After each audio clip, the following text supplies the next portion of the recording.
My name is Marelle Thornton and I am the mother of Katie, who is now 41. Katie was born with cerebral palsy. My association with Cerebral Palsy Alliance has been as a supporter, of course, as a service user and as its long-standing chairman and president. Well, Cerebral Palsy Alliance began formally as the Spastic Centre in 1945 by a group of very concerned parents who had exhausted every avenue for treatment and training and education for their children, and so began a long history of services and of support to families of children with cerebral palsy. When our Katie was about 9 months old and diagnosed with cerebral palsy, she began services, she began support therapy, physiotherapy, speech pathology, occupational therapy with the then Spastic Centre. As a family, we were being so well supported and so empowered by what was being done with and for our daughter that we felt we wanted to give back. So we began contributing to the organisation through its fundraising efforts, and that's how our association in the long term began.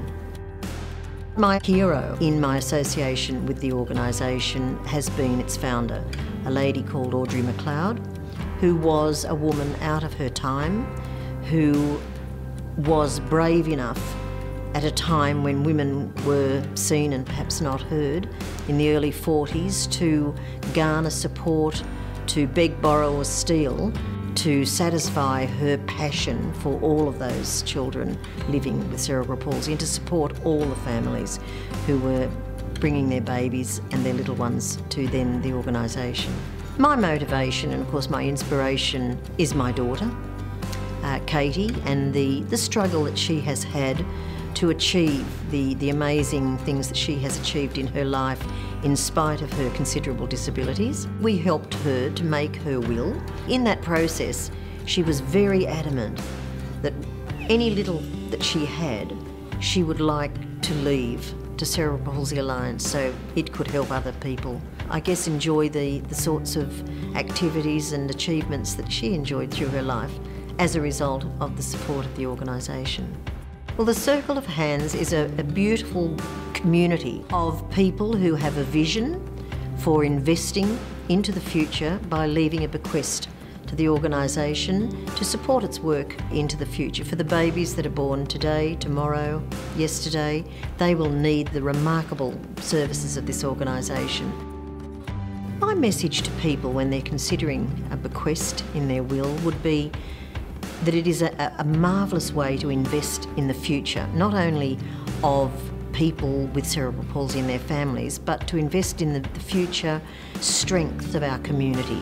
By strengthening people with disabilities, people in special circumstances, you are strengthening the community as a whole, and I think that is a marvellous and generous investment in the future. A bequest made to Cerebral Palsy Alliance can be applied in many different ways.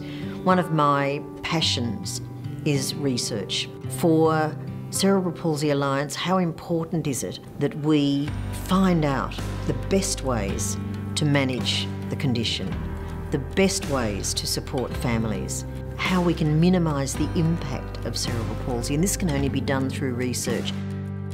Any bequest in a will, be it $10, 10,000, 10 million, it will all be put to very, very good use, very, very good purpose in supporting people with cerebral palsy and their families. A gift of hope, it's an investment in future, and it's just a lovely way to express your passion about a cause such as ours.